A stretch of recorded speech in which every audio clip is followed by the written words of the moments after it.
অনেকেই জানে না দুধ কচুর ডাঁটা দিয়ে রুই মাছ দিয়ে এত মজার রান্না হয়। আজ দেখাবো এমন একটি রেসিপি যা একবার খেলে বারবার বানাতে ইচ্ছে করবে। এটা হচ্ছে সেই দুধ কচুর গাছ, আর এটা হচ্ছে অরিজিনাল দুধ কচু। গুড়ি গুড়ি বৃষ্টি হয়েছিল, তাই পাতায় অনেকগুলো পানির ফোঁটা পরে জমা হয়ে আছে। আর এখান থেকে আমি কয়েকটি ডাঁটা নিয়ে একটু মজার রান্নাও করেছিলাম। আজকের দুধ কচুর ডাঁটা রান্না এতটাই মজা হয়েছিল যা আমি আমার বন্ধুদের সাথে শেয়ার করতে চলে আসলাম। চলুন বন্ধুরা, রান্নাটা শুরু করে নেওয়া যাক।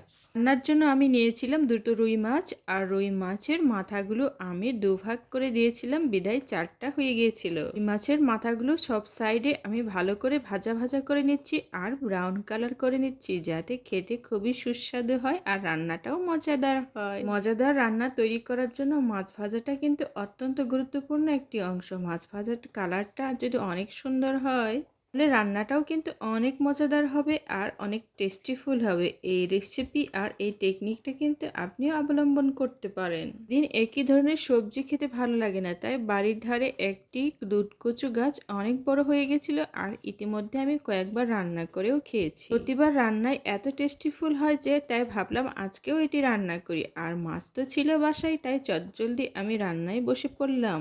কচুর ডাঁটাগুলো এবার আমি কুচি কুচি করে কেটে নিয়েছি, আর পেঁয়াজগুলো গরম তেলের মধ্যে দিয়ে দিলাম ফোড়নের জন্য। কচুগুলো কিভাবে রেডি করতে হয় হয়তো অনেকে জানে না, তাদের জন্য আমি বলছি। দুধ কচুগুলো ডাঁটাগুলো রেডি করে উপরের পাতলা খয়েরি কালারের বেগুনি কালারের যে ছোচা আছে সেগুলো ফেলে দিতে হয়। সুন্দর করে ছুলে নেওয়া যায়, আর তার সাথে আগেও ধুয়ে নিতে পারেন বা পরেও ধুয়ে নিতে পারেন, আপনার ইচ্ছে মতো করে আপনি পরিষ্কার করে নেবেন।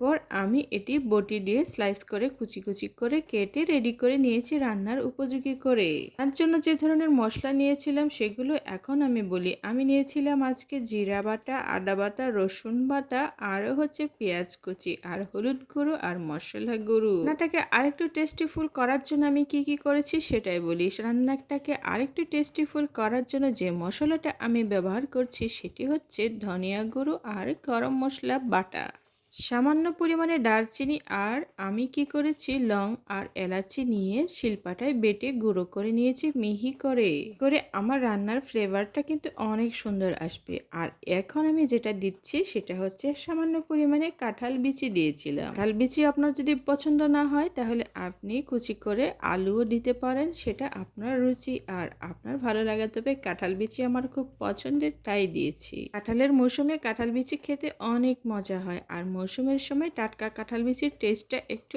অন্যরকমই টেস্টিফুল হয়। কাঁঠাল বিচি রান্নাটাকে আরো মজাদার করবে আর আরো লোভনীয় করে তৈরি করবে। কাঁঠাল বিচিটাও আমি কুচি কুচি করে রেডি করে নিয়েছি, আর এটার সাথে আমি দিয়ে দিব এখন আমার ধুয়ে রাখা যেগুলো আমি দুধ কচু বলেছি সেগুলোর ডাঁটা। রান্নাটা যাতে চটজলদি হয়ে যায় এই কারণে আমি কাঁঠাল বিচিটা কুচি কুচি করে রেডি করে নিয়েছি, আর সেটা হচ্ছে ডাঁটার সাথে একবারে সেম সেম মিক্স করে। কাঁঠাল বিচি যে খেতে এত সুস্বাদু আর এত মজাদার হয়, তারা এটি খেতে পছন্দ করে শুধু তারাই ভালো করে বুঝবে। আর এখন আমি যেটা দিচ্ছি সেটা হচ্ছে কচু, যেটা আমি সর্বপ্রথম আপনাদের সাথে পরিচয় করে দিয়েছিলাম। সেই দুধ কচু উপরের অংশ, বেগুনের অংশ ছোচা আমি ফেলে দিয়েছি। ভেতরের যে নরম সাদা ডাঁটাযুক্ত সবুজ সবুজ কালারের সেটা শুধু আমি নিয়েছিলাম রান্নার উপযোগী করে।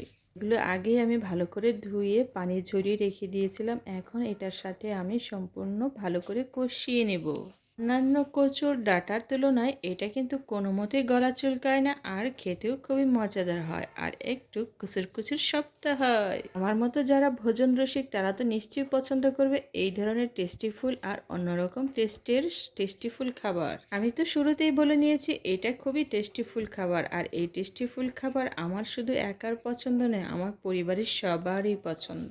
রান্না করলে আমার বাচ্চারা আর পরিবারের কর্তা খুব মজা করে খাবারটা খায়, আর মাঝে মধ্যে বলে তুমি এটা রান্না করে দাও তো, কত সুন্দর। আর আপনার যদি ইচ্ছা হয় সামান্য একটু লেবু কিংবা অন্য কিছু টক জাতীয় মিক্স করে আপনি সালাদ হিসেবেও খেতে পারেন কাঁচা। আমি সালাদ হিসেবে এটি খাই না, এটি খাই রান্না করে, আর রান্না করলে এটা খুবই মজাদার হয়। এখন আমি চুলার আঁচটা অনেকটাই মিডিয়াম দিয়ে রেখেছি। মিডিয়াম হিটে রান্না করলে খুব সুন্দরভাবে রান্নাটা আমার মজাদারভাবে তৈরি হবে। কাঁঠাল বিচি আর দুধ কচুগুলো আমি ভালো করে কষিয়ে নিচ্ছি আর উল্টে পাল্টে দিচ্ছি যাতে লবণ মশলা একসাথে মিক্স হয়ে যায়। এখন সিদ্ধ দেওয়ার পর মনে হচ্ছে অনেকটাই চুপসে গেছে, তার মানে এতগুলো আর দুধ কচু থাকবে না, অনেকটাই চুপসে কম হয়ে যাবে। কচুর ডাঁটা অনেকভাবেই খাওয়া যায়, এটা যদি আপনার ইচ্ছে হয় তাহলে শুটকি মাছ দিয়েও খেতে পারেন, আবার শুটকি মাছ যাদের পছন্দ না হয় এইভাবে মাছ দিয়েও রান্না করে খেতে পারেন।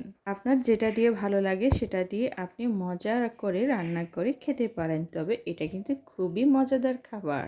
আরেকটি পিওর সত্যি কথা বলি, সেটা হচ্ছে এটা কোনোভাবে ঝোল খাওয়ার জন্য নয়, এটা হচ্ছে মাখা মাখা করে রান্না করতে হয়। কচুর ডাঁটা আসলে ঝোল খেতে ভালো লাগে না, এটা অনেকটাই মাখা মাখা আর আঠা আঠা করে রান্না করে খেতে হয়।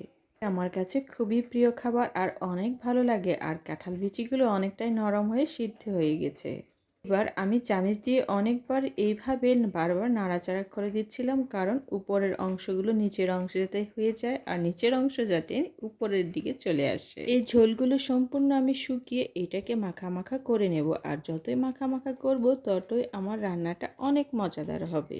আপনি যদি শুটকি দিয়ে রান্না করেন তবে আরও এটা আঠা আঠা করে রান্না করতে হবে, আর এটা হচ্ছে খুব খুচুর খুচুর করবে, শুধু ভালো লাগবে। মজাদার খাবারটা যারা খাননি একবার হলেও ট্রাই করবেন, আর সব জায়গায় তো আর পাওয়া যায় না, যদি পাওয়া যায় অবশ্যই খাবারটি একবার হলেও টেস্ট করে দেখতে পারেন। এই মজাদার খাবারটি আপনি কেনই বা মিস করবেন, আর মিস না করলে তো অবশ্যই খেয়ে দেখতে হবে, তাই না?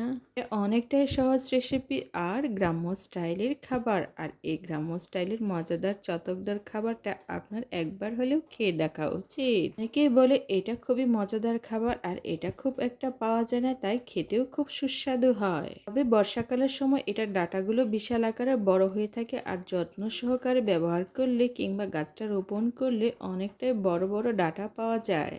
কিন্তু রাস্তাঘাটে যে ধরনের কালো কচু পাওয়া যায় ওই ধরনের ডাঁটা কচু নয়, এটা হচ্ছে দুধ কচু, আর দেখতে ডাঁটাগুলো খুবই কালো ধরনের হয় আর বেগুনি রঙের হয়। এটি খেতে মোটেও গলা চুলকায় না, আর গলা চুলকায় না বলে আরো বেশি ভালো লাগে। আর গলা যেগুলো চুলকায় সেগুলোতে নিশ্চয়ই টক জাতীয় কিংবা লেবু জাতীয় খাবারগুলো মিক্স করে নিতে হয়। দুধ কচুর বিশেষত হচ্ছে এটা মোটেও গলা চুলকাবে না, হাতেও গলা চুলকাবে না, কোনোভাবে কোনো জাতেই কোনো চুলকানি হবেই না। এই দুধ কচুর মধ্যে একটা প্রধান বিশেষত্ব হচ্ছে চুলকানির কোনো বিশেষত্বই নেই এখানে। তৈরি করতেও যেমন আরাম পাওয়া যায় তেমনি খেতেও অনেক সুস্বাদু আর টেস্টিফুল হয়। রান্নার কালারটা অনেকটাই সুন্দর দেখাচ্ছে। এখন আমি দিয়ে দিব হচ্ছে আমার ভেজে রাখা যে মাছগুলো রেডি করেছিলাম সেগুলো। মাছের মাথা দিয়ে মাখা মাখা করে রান্না করলে অনেক মজাদার হবে, তাই আজকে মাছের মাথা আমি বেছে নিয়েছি। এটা ছিল বড় ধরনের রুই মাছের মাথা। মাছগুলো দিয়ে দেওয়ার পর এখন আমি ঢাকনাটাও দিয়েছি। ঢাকনাটা খোলার পর দেখলাম অনেকটাই ঝুলগুলো কমিয়ে গেছে আর অনেকটাই আমার রান্নাটা রেডি হয়ে গেছে। প্রায় রান্না আমার অনেকটাই সম্পূর্ণ হয়ে গেছে, এখন শুধু লবণটা টেস্ট করে দেখার পালা। আর লবণটা দেখা মাত্রই বুঝবো আমার রান্নার কতটুকু লবণ হয়েছে। এটি অনেক মজাদার হয়েছে আর খেতেও কিন্তু খুবই সুস্বাদু হয়েছে, আর মাছের মাথার সাথে রান্না যেহেতু আরো মজা হয়েছে। ভিডিওটি যারা দেখেছেন তাদের প্রত্যেককে বলবো কষ্ট করে সাবস্ক্রাইব করে দিয়ে দিবেন, আর সাবস্ক্রাইব করা থাকলে আমার প্রতিটি ভিডিও আপনার নোটিফিকেশনে চলে যাবে। সময় মতো করে আমার ভিডিওগুলো আপনি দেখতে পারবেন। শুরু থেকে শেষ পর্যন্ত যারা আমার ভিডিওটি দেখেছেন তাদের প্রত্যেককে অনেক অনেক ধন্যবাদ, আর আপনাদের জন্য শুভকামনা রইল।